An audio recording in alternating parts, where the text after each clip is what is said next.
പ്രിയപ്പെട്ട സുഹൃത്തുക്കളെ, ഈ തെരഞ്ഞെടുപ്പിൽ എൽ ഡി എഫിനെ നയിക്കുന്ന നേതാവ് പിണറായി വിജയനാണ് എന്ന് നമുക്കെല്ലാവർക്കും അറിയാമല്ലോ. എൽ ഡി എഫ് സർക്കാരിൻ്റെ 3-ാം അധ്യായം പിണറായി വിജയൻ്റെ നേതൃത്വത്തിൽ ആരംഭിക്കാൻ പോകുന്നു എന്നുള്ള നിലയിലുള്ള വലിയ പ്രചരണങ്ങൾക്കാണ് CPM LDF ഒക്കെ നേതൃത്വം നൽകിയിരിക്കുന്നത്. CPM എന്ന് പറഞ്ഞ പാർട്ടിയിൽ വ്യക്തികൾക്ക് പ്രാധാന്യമൊന്നുമില്ല എന്നൊക്കെയാണ് പറഞ്ഞിരുന്നതെങ്കിൽ ഇപ്പോൾ CPM-ൽ എന്താണ് നടക്കുന്നത് എന്നുള്ളത് നമ്മളിപ്പോൾ ഈ പ്രചരണ രംഗത്ത് നമ്മൾ കണ്ടുകൊണ്ടിരിക്കുക.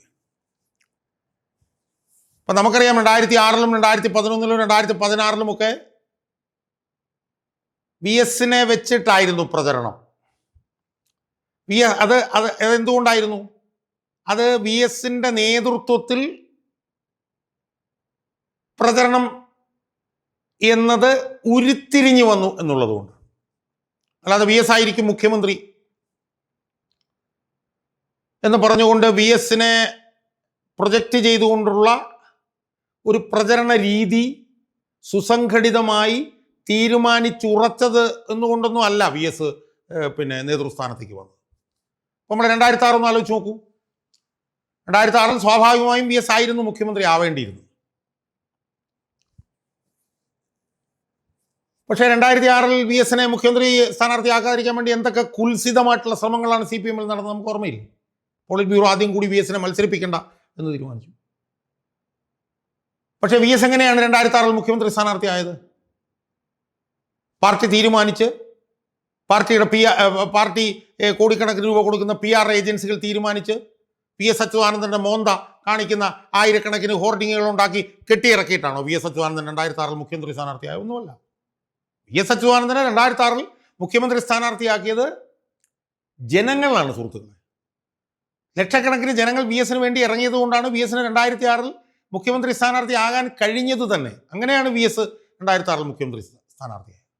PS-ന് നേതൃത്വത്തിൽ അന്ന് പ്രചരണം നടന്നത് PS അല്ലാതെ വേറെ ഒരാളുടെ നേതൃത്വത്തിൽ പ്രചരണം നടത്താൻ കഴിയാത്തൊരു സാഹചര്യം അന്ന് വികസിച്ചു വന്നു എന്നുള്ളത് കൊണ്ടാണ്. അങ്ങനെയാണ് VS അന്ന് മുഖ്യമന്ത്രി സ്ഥാനാർത്ഥിയായത്. 2011-ലും VS-നെ ആക്കാതിരിക്കാൻ ശ്രമം നടന്നു. പക്ഷേ 2006-ലും ജനങ്ങൾ VS-ന് വേണ്ടി ഇറങ്ങി. അങ്ങനെ VS 2006-ൽ VS-ന്റെ നേതൃത്വത്തിൽ തന്നെയായിരുന്നു പ്രചരണം. പക്ഷെ അവിടെയും ഈ പറഞ്ഞ പോലെ VS-നെ വെട്ടാൻ വേണ്ടിയിട്ട് ശ്രമങ്ങൾ നടന്നു. പക്ഷേ VS-ന്റെ നേതൃത്വത്തിൽ തന്നെ പ്രചരണം നടന്നു. പക്ഷേ VS-ന്റെ നേതൃത്വമുള്ള സർക്കാരിനെ തോൽപ്പിക്കാൻ വേണ്ടിയിട്ടുള്ള ശ്രമങ്ങൾ നടന്നു. അപ്പോൾ 2011-ലും VS-ന്റെ നേതൃത്വത്തിൽ പ്രചരണം നടന്നത് ഒരു സ്വാഭാവിക പ്രക്രിയ ആയിരുന്നു എന്നുള്ളത് കൊണ്ട്, ഒരു സ്വാഭാവിക പ്രക്രിയ. അല്ലാതെ VS-നെ മുഖ്യമന്ത്രിയാക്കി കൊണ്ടുവന്ന് ഇങ്ങനെ VS-ന്റെ മോന്തം കാണിച്ചൊരു പ്രചരണം നടത്തിയത് കൊണ്ടൊന്നുമല്ല. അതും സ്വാഭാവികമായി. 2016-ൽ എന്താ സംഭവിച്ചത്? 2016-ലും വന്ധ്യവയോധികനായിട്ടുള്ള VS-നെ 140 മണ്ഡലങ്ങളിലും കൊണ്ടുകിടന്നു. എന്തിന്? ജയിക്കാൻ VS വേണമായിരുന്നു. അങ്ങനെ VS-നെ കൊണ്ടുകിടന്നു. അതല്ലേ സംഭവിച്ചത്. എന്നാൽ 2021 ആയപ്പോഴത്തേക്കും പിണറായി വിജയൻ്റെ നേതൃത്വത്തിലേക്ക് തന്നെ പോയി. 2026-ലും പിണറായി വിജയൻ എന്ന് തന്നെ വന്നു. 2026-ൽ പിണറായി വിജയൻ LDF-ന് നേതൃത്വം കൊടുക്കും എന്നുള്ളത് സ്വാഭാവികമായി വന്നൊരു തീരുമാനമാണോ സുഹൃത്തുക്കളെ? എനിക്ക് തോന്നുന്നില്ല. 2026-ൽ സർക്കാരിലും പാർട്ടിയിലും ഏകാധിപതിയായി പിണറായി വിജയൻ മാറി. പിണറായി വിജയനെതിരെ ആർക്കും സംസാരിക്കാനുള്ള ധൈര്യമില്ലാതായി. പിണറായി വിജയൻ എല്ലാവരും വിറപ്പിക്കുന്ന ഒരു സ്ഥിതി ഉണ്ടായി. പിണറായി വിജയൻ്റെ മുന്നിൽ ചൂളിയല്ലാതെ നിൽക്കാൻ ഒരു നേതാവിനും പറ്റാത്ത ഒരു സാഹചര്യം ഉണ്ടായി. അങ്ങനെ പിണറായി വിജയൻ തന്നെ ഈ തെരഞ്ഞെടുപ്പിനെ നയിക്കും എന്നുള്ള ഒരു സാഹചര്യത്തിലേക്ക് കാര്യങ്ങൾ മാറി. അങ്ങനെയാണ് ഈ ഹോർഡിങ്ങുകളും കാര്യങ്ങളും ഒക്കെ വരികയും അതിലൊക്കെ തന്നെ പിണറായി വിജയൻ്റെ മോന്ത എന്നുള്ള നിലയിലേക്ക് കാര്യങ്ങൾ മാറുകയും ചെയ്തു. അത് സ്വാഭാവികമായി ഉണ്ടായതാണോ? ഒരിക്കലുമല്ല. അത് VS-ന്റെ കാര്യത്തിൽ 2006-ലും 2011-ലും 2016-ലും ഉണ്ടായതുപോലെ ഉണ്ടായൊരു സ്വാഭാവിക പ്രക്രിയയാണോ പിണറായി വിജയൻ്റെ കാര്യത്തിൽ ഉണ്ടായ? ഒരിക്കലുമല്ല. അതൊരു ഏകാധിപത്യപരമായിട്ടുള്ള രീതിയിൽ ഏകപക്ഷീയമായിട്ടുള്ളൊരു തീരുമാനം എന്നുള്ള നിലയിലാണ് അത് വികസിച്ച് വന്നത്. അങ്ങനെ പിണറായി വിജയന്റെ നേതൃത്വത്തിൽ ഇപ്പോൾ തെരഞ്ഞെടുപ്പ് പ്രചരണം ഇങ്ങനെ നടന്നുകൊണ്ടിരിക്കുകയാണ്.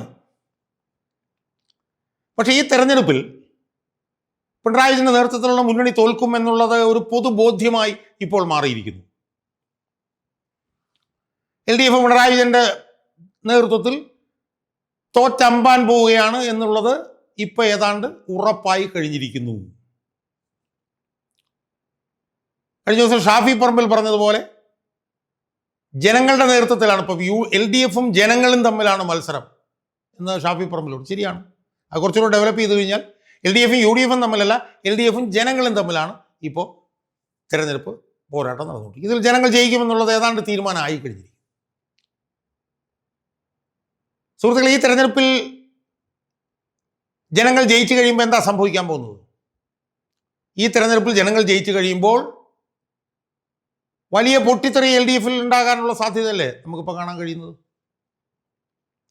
ഇപ്പൊ പിണറായി വിജയന് വശംവദരായി നിൽക്കുന്ന ഇടതുപക്ഷത്തെ രാഷ്ട്രീയ പാർട്ടികൾ അതിശക്തമായിട്ടുള്ള രോഷപ്രകടനങ്ങളുമായി അവർ പുറത്തേക്ക് വരും എന്നുള്ള കാര്യത്തിൽ എന്താ തർക്കമുള്ളത്? CPM തന്നെ വല്ലാതെ ചുരുങ്ങാൻ പോവുകയാണ് ഈ തെരഞ്ഞെടുപ്പിൽ. CPMയുടെ 30-ലധികം MLA മാരുണ്ടായിരുന്നു 2021-26. അത് എത്രയായി ചുരുങ്ങുമെന്ന് ചോദിച്ചാൽ ഒരു 10-25 ചുരുങ്ങിയാൽ പോലും അത്ഭുതമില്ല എന്നാണ് എനിക്ക് സൂചിപ്പിക്കാനുള്ളത്. 2026 കോൺഗ്രസിന്റെ അവസ്ഥ എന്തായിരുന്നു ആ അവസ്ഥയിലേക്ക് LDFും CPM പോകാനുള്ള സാധ്യത വളരെ. അപ്പോൾ LDFിന്റെ MLA മാരുടെ എണ്ണത്തിൽ തന്നെ വലിയ തോതിൽ കുറവുണ്ടാവും. CPI 10-16 സ്ഥലത്ത് മത്സരിക്കുന്നുണ്ട്. എവിടെയൊക്കെ ജയിക്കുമെന്ന് ചോദിച്ചാൽ CPIക്കാർക്ക് പോലും ഉറപ്പുണ്ട് എന്ന് എനിക്ക് തോന്നുന്നില്ല. CPIയുടെ മന്ത്രിമാരെല്ലാവരും മത്സരിക്കുന്നുണ്ട്. P. പ്രസാദ് മത്സരിക്കുന്നുണ്ട്, K. രാജൻ മത്സരിക്കുന്നുണ്ട്, DRNൽ മത്സരിക്കുന്നുണ്ട്, ചിഞ്ചുറാണി മത്സരിക്കുന്നുണ്ട്. അവർ 4 പേരിൽ വല്ല ഒരാളോ മറ്റോ ജയിച്ചു വന്നാൽ അത്ഭുതം എന്ന് നമുക്ക് പറയാം. അതുകൊണ്ട് CPIയുടെ 16 എന്നൊക്കെ പറയുന്ന ഒരു 4-5 ആയി ചുരുങ്ങിയാൽ പോലും അത്ഭുതപ്പെടാനില്ല എന്നാണ് എനിക്ക് തോന്നുന്നത്. ഇനി കേരള കോൺഗ്രസ് മാണി എന്ന് പറഞ്ഞൊരു വിഭാഗമുണ്ട്. അത് മിക്കവാറും ഇല്ലാതാവാനാണ് സാധ്യത എന്നാണ് ഇപ്പോൾ കേൾക്കുന്നത്. ജോസ് കെ മാണിയുടെ ഒക്കെ സ്ഥിതി പരമദയനീയമാണ് എന്നാണ് കേൾക്കുന്നത്. റോഷി അഗസ്റ്റിൻ്റെ അവസ്ഥയും വളരെ മോശമാണ് എന്നിപ്പോൾ കേൾക്കുന്നു. അവരുടെ ഏക മന്ത്രിയാണ്. അവരുടെ മറ്റ് MLA മാരുടെ അവസ്ഥയൊക്കെ തന്നെ ഇപ്പോൾ ആലപ്പുഴ മറ്റേ ചങ്ങനാശ്ശേരി, റാന്നി, പൂഞ്ഞാർ അവിടെയൊക്കെ ഉള്ള അവരുടെ MLA മാരുടെ സ്ഥിതിയും പരമദയനീയമാണെന്നാണ് കേൾക്കുന്നത്. അതുകൊണ്ട് ആ പാർട്ടി ഏതാണ്ട് വട്ടപൂജ്യമാകാനുള്ള സാധ്യത തള്ളിക്കളയാൻ പറ്റില്ല. ആ 3 പാർട്ടികളാണ് അതിനകത്തുള്ള പ്രധാനപ്പെട്ട പാർട്ടികൾ. പിന്നെ ഈ ഒറ്റപ്പെട്ട പാർട്ടികളാണ്. അതെല്ലാം തീരും. KB ഗണേഷ് കുമാർ ഏതാണ്ട് അവസാനിക്കും എന്ന് ഞാൻ വിശ്വസിക്കുന്നു. പിന്നെ 2 വയോവൃദ്ധന്മാർ മത്സരിക്കുന്നുണ്ട്, AK ശശീന്ദ്രനും കടന്നപ്പള്ളി രാമചന്ദ്രനും. അവരൊക്കെ തന്നെ ഏതാണ്ട് അവസാനിക്കും എന്നാണ് എനിക്ക് തോന്നുന്നത്. കാരണം അവരൊക്കെ വലിയ വൃദ്ധന്മാരായി. അവർ ഇനി വീട്ടിലിരിക്കുക എന്നുള്ളത് ജനങ്ങൾ കൽപ്പിക്കും എന്നുള്ള കാര്യത്തിൽ യാതൊരു തർക്കമില്ല. അതുകൊണ്ട് ഈ തെരഞ്ഞെടുപ്പിൽ വലിയൊരു പരാജയത്തിലേക്ക് LDF ചെന്ന് പതിക്കുന്നതോടുകൂടി LDF എന്ന് പറഞ്ഞ സംവിധാനത്തിൻ്റെ പ്രസക്തി തന്നെ കേരളത്തിൽ ഇല്ലാതാവാനുള്ള സാധ്യത വളരെ വളരെ വലുതാണ് എന്നാണ് എനിക്ക് തോന്നുന്നത്.